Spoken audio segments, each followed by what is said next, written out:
सारे चैप्टर हो चुके थे आपके इंग्लिश में, पर आपकी पोएम्स अभी बच रही थी, तो भाई पोएम्स को भी हम जल्दी से कंप्लीट कर देंगे। तो पर आज की वीडियो में जैसे कि आपने थंबनेल देख लिया होगा, आज करने वाले हैं हम all chapter one word question practice. मतलब हम सारे चैप्टरों के, मतलब जितने भी चैप्टर आपके हो चुके हैं उन सबके वन वर्ड क्वेश्चन की प्रैक्टिस करेंगे। सारे चैप्टर को मैंने वन वर्ड्स के क्वेश्चन ला रखे, किसी के एक है, किसी के दो है, किसी के तीन है, ऐसे ऐसे मैंने ला रखे। तो बिना किसी देरी के चालू करते हैं आज की वीडियो। बहुत ही एक्साइटमेंट होने वाली है, तो गेट रेडी। हाँ जी, तो देख लेते हैं अपने पहले चैप्टर के। ये जैसे इसके 5 है वन वर्ड, तो अभी मैंने 3 लिखा है क्योंकि बोर्ड पे जगह कम थी, तो 2 क्वेश्चन मैं आपको बाद में दिखाऊंगा। तो how I taught my grandmother to read, ये अपना पहला चैप्टर था जैसे कि आपको पता है। इसका देखते हैं, who is the narrator autobiographical story. हाँ, तो जैसे कि who is the narrator autobiographical story, मतलब जो नरेटर थे जिन्होंने अपने आत्मकथा पे लिखी थी अपनी स्टोरी, उनका नाम क्या था? उनका असली नाम था सुधा मूर्ति। ये पेपरों में आ सकता है कि who is the narrator autobiographical story, क्योंकि भाई मैं आपके लिए ऐसे क्वेश्चन लेके आया हूं जो आपके लिए पेपर में पूछे जाने वाले हैं। दूसरा देखते हैं, what was the name of the serialised novel the grandmother loved. एक सेकंड, मैं यहाँ लिख देता हूँ mother. What was the name of the serialized novel the grandmother loved? मतलब कौन सी वो नोवेल थी जो ग्रैंडमा अपने खाली टाइम पे ज्यादा अच्छा पढ़ने को, मतलब वो पसंद करती थी ज्यादा अच्छे से खाली समय में अपने पढ़ने में, तो वो क्या नाम था? काशी यात्रा। भाई इसकी तो बहुत चर्चा हुई थी, चैप्टर के बीच में भी बहुत इसके बारे में हमने बात करी थी।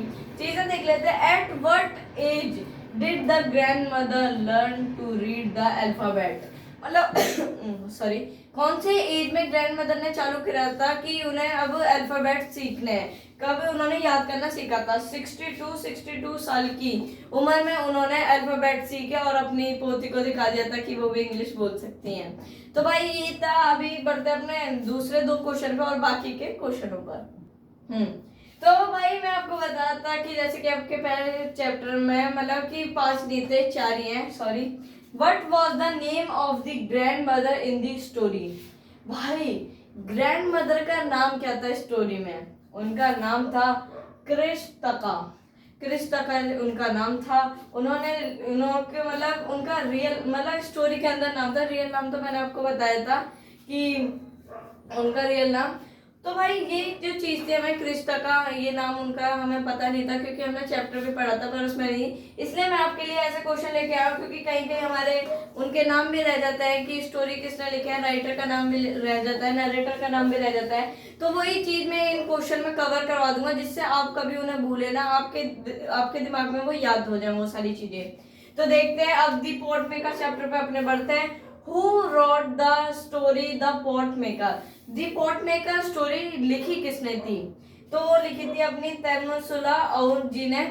तो इनका नाम तो हमने चैप्टर अपने क्लास में पढ़ा भी था, तैमुसुला और जी का। अब इसके और 1-2 क्वेश्चन है पॉट मेकर के, उसकी तरफ बढ़ते हैं। हाँ जी, तो दी पॉट मेकर चैप्टर के ये रहे 2 लास्ट क्वेश्चन, जल्दी से इन्हें भी पढ़ ले रहे हैं। What traditional craft does this story celebrate? कौन सा वो ट्रेडिशनल क्राफ्ट है जो इस स्टोरी में ज्यादातर बताया गया है? मतलब स्टोरी उस चीज पे बनी है, ट्रेडिशनल क्राफ्ट पे। तो आपको पता ही है कि पोइट्री पे पूरा चैप्टर बना हुआ है। What form of art does Scintilla's mother want her to learn instead? मतलब कौन सा वो फॉर्म ऑफ आर्ट था जो सेंटिला की मदर को चाहती थी कि ये हमारी बच्ची सीखे, सेंटिला सीखे? तो वो होती है वेविंग, और वेविंग तो आपको पता ही होगा, बुनाई, कपड़े वगैरह सिलना। और इसका मतलब आप मुझे बता देना कि उसकी मदर क्यों चाहती थी वेविंग करने का, जल्दी से कमेंट में बता देना।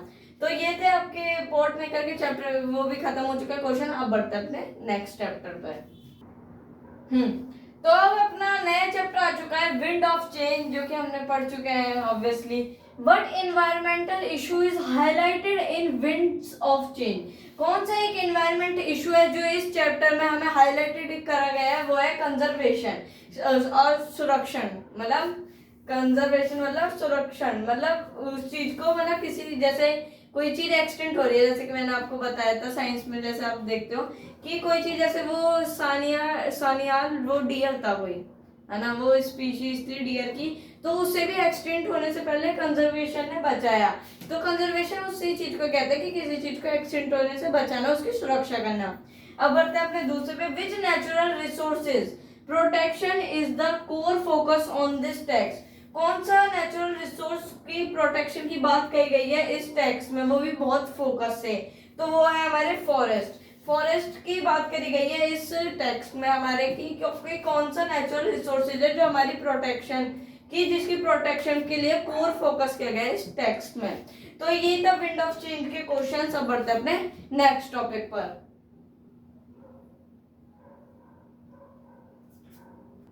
हाँ जी, तो आ चुका है अपना next chapter, vitamin M. What does the letter M stand for in this chapter? मतलब विटामिन एम का क्या मायने हैं इस चैप्टर में, तो आप बता देना। लेटर एम का मतलब है मेमोरी, विटामिन एम का मतलब है मेमोरी। दूसरे में बढ़ते हैं, who is the young boy helping his grandfather in the story. मतलब कौन था वो यंग हेल्पिंग पोता जो अपने ग्रैंडफादर, जो स्टोरी में अपने ग्रैंडफादर की हेल्प कर रहा था। तो भाई वो अपने रवि थे, 12 साल के छोटे। तो कैसे लग रहे हैं आपको क्वेश्चन? बहुत आपके लिए हेल्पफुल रहेंगे आपकी पढ़ाई में, मतलब जब आपके टेस्ट चालू हो जाएंगे, क्योंकि इनमें एक छोटी छोटी बातें जो आपको पेपरों में याद, जब आप वीडियो देखोगे तब आपको याद आ जाएंगी। तो बिना किसी देरी के बढ़ते हैं अपने नेक्स्ट चैप्टर। हाँ जी, तो आ चुके हैं अपने 5वें चैप्टर पे, the world of limitless possibilities. देखते हैं इसका एक ही क्वेश्चन है, which famous Indian para athlete is this chapter based on. मतलब कौन थी वो फेमस पैरा एथलीट जिन पे ये चैप्टर पूरा बना हुआ है, तो वो थी हमारी दीपा मलिक जी, जिन्होंने, जो कि पैरा एथलीट है इंडिया की। उन्होंने भी अपने देश का बहुत ही नाम गौरव पे लाया है, बहुत ही गौरव वाले काम करे अपने देश के लिए। तो चलिए देखते हैं अपने दूसरा चैप्टर, अपना छठा चैप्टर आ चुका है, ट्विन मेलोडीज। देखते हैं इसका question, who wrote the play twin melodies. ये जो ट्विन मेलोडीज चैप्टर था ये किसने लिखा था? ये लिखा था मित्रा फुकन ने। अब देखते हैं अपना 14वां one word question, what musical style does Shruti want to experiment with. कौन सा म्यूजिकल स्टाइल था जो जिससे श्रुति चाहती थी कि वो उससे एक्सपेरिमेंट करे? तो वो था वो फ्यूजन म्यूजिक, जो कि एक क्लासिकल म्यूजिक और एक न्यू मॉडर्न म्यूजिक को बना के बनता है, उसे कहते हैं फ्यूजन म्यूजिक। तो इतना समझ आया। अब बढ़ते हैं अपने, मतलब इस चैप्टर के भी अभी हैं क्वेश्चन, 2 और क्वेश्चन है, उन पे बढ़ते हैं और जल्दी से इस वीडियो को समापन करते हैं। हाँ जी, चलो कुछ काम साथ में भी कर लेते हैं, तो जल्दी से मेरे साथ में आप मिलके लिखवा दीजिए, what musical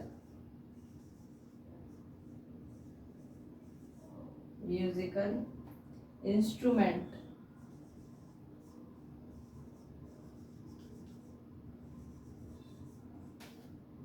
does Shruti play.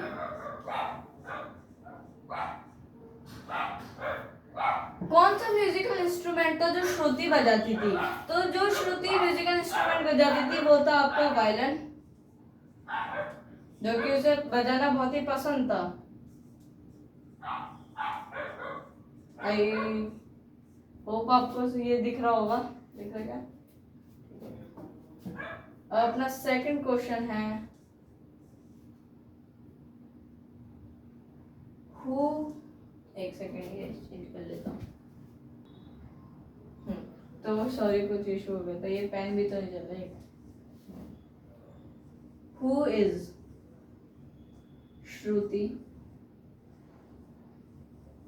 Teej father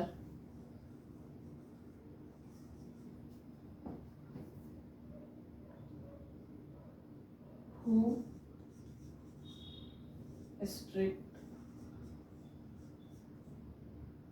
strictly believe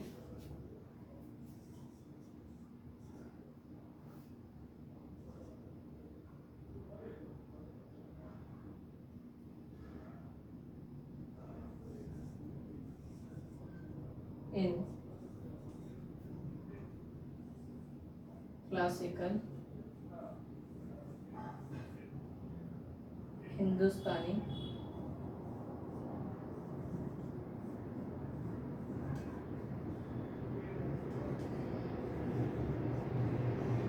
अब देखो सब, हु इज श्रुति's फादर, श्रुति के फादर कौन थे? Who strictly believes in classical Hindustani music, मतलब वो इतने स्ट्रिक्टली बिलीव क्यों करते थे हिंदुस्तानी म्यूजिक पर? तो जो श्रुति के फादर थे उनका नाम था मिस्टर नवीन, उनके फादर का नाम था। ये पेपर में आ जाएगा कि 1 नंबर पे आ जाएगा कि हु इज श्रुति's फादर, तो आप बता देना। मतलब ये पैसेज में भी आ सकता है और आपके जो चैप्टर की वो आती है ना, एक तरह से जो अलग टाइप का पैसेज आता है उसमें भी आपके आ जाता है, जो आपको बताना होता है। तो ये आपके 1 नंबर का मैं आपके सबका जुगाड़ करवा रहा हूँ, मतलब 1 नंबर आप पक्के कर लो इनसे, तो इंग्लिश के। तो इसे रब करते हैं। हाँ जी, तो अब आ चुका है इस वीडियो का आखिरी टॉपिक, उसे भी जल्दी से पढ़ के खत्म कर देते हैं और अपनी तैयारी हो जाएगी डन डन डन डन। तो जल्दी से लिख लेते हैं। तो लास्ट चैप्टर आपका आता है career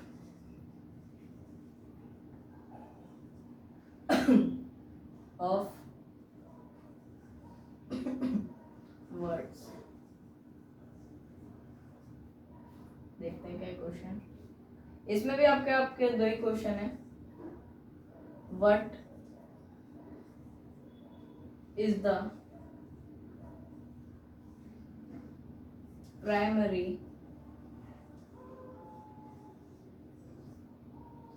focus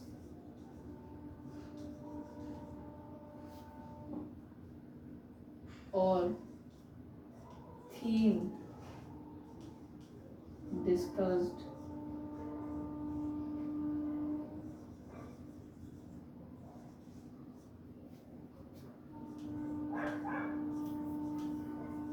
in the chapter?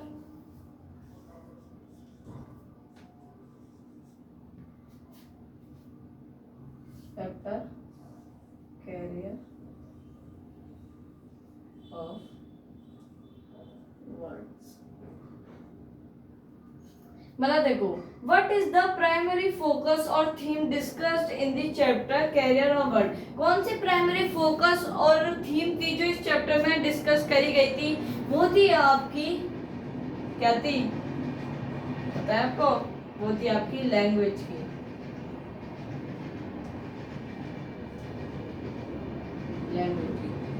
क्योंकि ज्यादातर पूरा चैप्टर ये लैंग्वेज पे बेस्ड है कि कैसे क्या करना होता है, इसी चैप्टर पे बेस्ड है। मतलब प्राइमरी फोकस और थीम इसी चैप्टर पे है, ये लैंग्वेज पे पूरा चैप्टर है।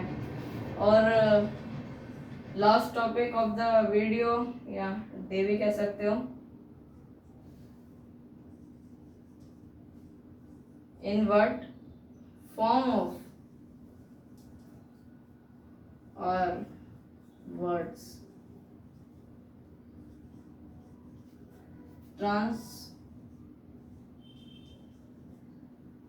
transmitted or carried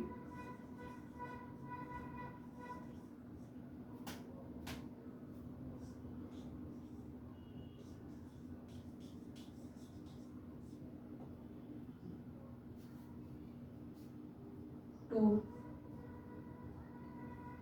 build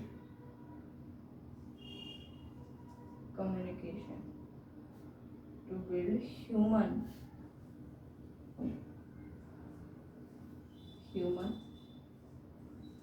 connection।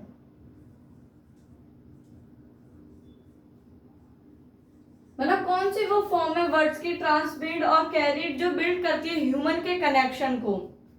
वो होती है आपकी कम्युनिकेशन, बात करने का तरीका, कि किस तरह से आप उससे बात कर रहे हो, कम्युनिकेट कर रहे हो सामने वाले इंसान से।